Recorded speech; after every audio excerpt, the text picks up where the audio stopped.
নমস্কাৰ বন্ধুসকল welcome to my YouTube channel. তো আজি আমি এডিআৰই গ্ৰেড 3 যিখন এইচএছ লেভেলৰ পেপাৰ হৈছিলে তো সেইখনৰ আজি আমি কাট অফৰ বিষয়ে আলোচনা কৰিম। ঠিক আছে, তো কেনে ধৰণৰ কাট অফ যাব পাৰে বা যোৱাবাৰ পোষ্ট কিমান আছিলে, এইবাৰ কিমান বাঢ়িল কমিল, তো এতিয়া আমি বিতংকৈ বিশ্লেষণ কৰিম। ঠিক আছে, তো চাওক ইয়াতে মই ভেকেঞ্চিৰ ডিটেইলছটো দিছোঁ। এইটো হ'ল যোৱাবাৰৰ 2021 যিটো এডিআৰই প্ৰথম এক্সাম হৈছিল তেতিয়া টোটেল পোষ্ট আছিলে 2179 আৰু এইবাৰ আমাৰ টোটেল পোষ্ট আছে 2670 আৰু পোষ্ট ইনক্ৰিজ হৈছে। ঠিক আছে, কেটেগৰী ৱাইজ ভেকেঞ্চিখিনি চাই লওক। যোৱাবাৰ জেনেৰেলত আছিলে 1063টা, এইবাৰ হৈছে 1458টা। যোৱাবাৰ অবিচিত আছিলে 452, এইবাৰ হ'ল 621। যোৱাবাৰ এছচিত আছিলে 160, এইবাৰ হ'ল 181। যোৱাবাৰ এছটি প্লেইনত আছিলে 201, এইবাৰ হ'ল 260। যোৱাবাৰ এছটি হিলছত আছিলে 124, এইবাৰ হ'ল 124, ছেম আছে। চ' টোটেলটো কি হ'ল, যোৱাবাৰ 2179 আছিলে, এইবাৰ 2670, অৰ্থাৎ এইবাৰ পোষ্ট ইনক্ৰিজ হৈছে। ঠিক আছে, তো সেই অনুপাতে কাট অফটো কি হয় বা অলপ কমিব লাগে বা ছেম থাকিব লাগে যদি যোৱাবাৰৰ নিচিনাই পেটাৰ্ণ থাকিল হয় এক্সাম পেটাৰ্ণ। তো এইবাৰ আমাৰ এক্সাম পেটাৰ্ণটো অকণমান চেঞ্জ হৈছে, কুৱেশ্যনৰ সংখ্যা বাঢ়িছে, কিন্তু টোটেল মাৰ্কছ যোৱাবাৰো 150 আছিলে এইচএছ লেভেলত, এইবাৰ 150 আছে। ঠিক আছে, তো এইবাৰ কি কৰিছে, আমাৰ নতুনকৈ নিগেটিভ মাৰ্কিং সেই কৰিছে, ইয়াতে ইনক্লুড কৰিছে। তো 4টা ভুল কৰে এক মাৰ্ক কটা যাব। ঠিক আছে, তো নিগেটিভ মাৰ্কিঙে ইয়াত কিছু প্ৰভাৱ পেলাব, কাৰণ যোৱাবাৰ নিগেটিভ নাছিলে, গতিকে সকলোৱে ফুল এটেম্প কৰি আহিছিলে। তো কিছুমানৰ টোক্কা লাগিছিলে, তো এইবাৰ সেইটো টোক্কা লাগিব পাৰে, কিন্তু ভুল হোৱাৰ চান্সটো বেছি, আৰু ভুল হ'লে তাৰ নম্বৰ কটা যাব। এইবাৰ যোৱাবাৰ কটা যোৱা নাছিলে। ঠিক আছে, তো এইবাৰ আমি কিছু হ'লেও প্ৰভাৱ দেখিবলৈ পাম। তো এইবাৰ টোটেল পোষ্ট আছে 2670টা। ইয়াতে কিন্তু আমাৰ ছায়েন্সৰখিনি ধৰা নাই, ইয়াতে অকল যিখিনি আমাৰ জেনেৰেল পোষ্ট আছে, অকল ছায়েন্স আৰ্টছ কমাৰ্চ সকলোৱে দিব পৰা এইখিনি ভেকেঞ্চি। ঠিক আছে, তো যোৱাবাৰ ইয়াতে ছায়েন্সৰখিনিও ইনক্লুড হৈ আছিলে, তো এইবাৰ এইখিনি অকল আমাৰ যিখিনি জেনেৰেল হাই ছেকেণ্ডাৰী লাগে সেইখিনি পোষ্ট হয়। ঠিক আছে, তো ছায়েন্সৰখিনি ইয়াত নাই। ঠিক আছে, তো আমি যোৱাবাৰৰ কাট অফটো অকণমান চাই লৈছোঁ। এইখন অফিচিয়েল কাট অফ হয়, SLRCৰ যোৱাবাৰ ডিক্লেয়াৰ কৰিছিলে ৰিটাৰ্ণ এক্সামৰ ৰিজাল্টৰ পিছত। এইটো ফাইনেল কাট অফ নহয়, ফাইনেল কাট অফটো ডিক্লেয়াৰ কৰা নাই। ঠিক আছে, ইয়াতে চাই লওক।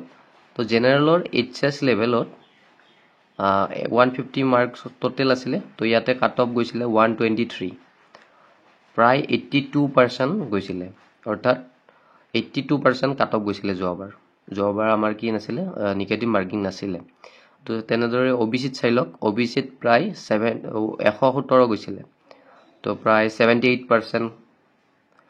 ঠিক আছে, তো এছচিত 115, 76% মান হ'ব। এছটি প্লেইনত 112, 112.5, তো ইয়াতো প্ৰায় 70ৰ ওপৰত আছে, 70%ৰ ওপৰত গৈছিলে কাট অফ। এছটি হিলছত কাট অফ গৈছিলে যোৱাবাৰ 93। তো চাওক, যোৱাবাৰ এছটি হিলছৰ আটাইতকৈ কম গৈছিলে 93%, 93 গৈছিলে 150ৰ ভিতৰত, অৰ্থাৎ প্ৰায় 60% মানৰ আশে পাশে গৈছিলে। ঠিক আছে, তো সেই অনুপাতে আমি এইবাৰ কাট অফ কিমান যাব পাৰে তাৰে এটা আমি বিশ্লেষণ আপোনালোকক দাঙি ধৰিছোঁ। চাওক, এইবাৰ যদি আমি এক্সাম পেটাৰ্ণটো চাওঁ, অকণমান চেঞ্জ হৈছে। পেপাৰ লেভেল মোৰ হিচাপত ঠিকে আছে, যোৱাবাৰৰ নিচিনাই আছে প্ৰায়। জিকেত অকণমান মাইনাছ খাইছে, বাৰু যি নহওক কাট অফটো চাই লওক। তো সেই অনুপাতে এইবাৰ যিহেতু নিগেটিভ মাৰ্কিং আছে, তো জেনেৰেলৰ এইবাৰ কাট অফ প্ৰায় 112, অৰ্থাৎ 75% ধৰিছোঁ। যোৱাবাৰ 82% আছিলে, যদি আমি 150ৰ 75% ধৰোঁ তো 112 হয়। তো এইবাৰ আপোনালোকে 112 মান যাব লাগে কাট অফ। তো অবিচিৰ 72% ধৰিছোঁ, যোৱাবাৰ 78% আছিলে, তো সেই অনুপাতে 102। এছচিৰ 70% আছিলে, এছচিৰ 74 মান আছিলে, এইবাৰ 70 ধৰিছোঁ, 105 যাব। তো এছটি প্লেইনৰ 99 আৰু এছটি হিলছৰ 95 ধৰিছোঁ। এইটো অকণমান চাগে কম যাব, কাৰণ যোৱাবাৰ 93 গৈছিলে, তো এইবাৰ আপোনালোকে এইটো প্ৰায় 90 মান ধৰি থ'ব পাৰে। ঠিক আছে, তো 90 হ'লে এইটো 60% হৈ যাব। তো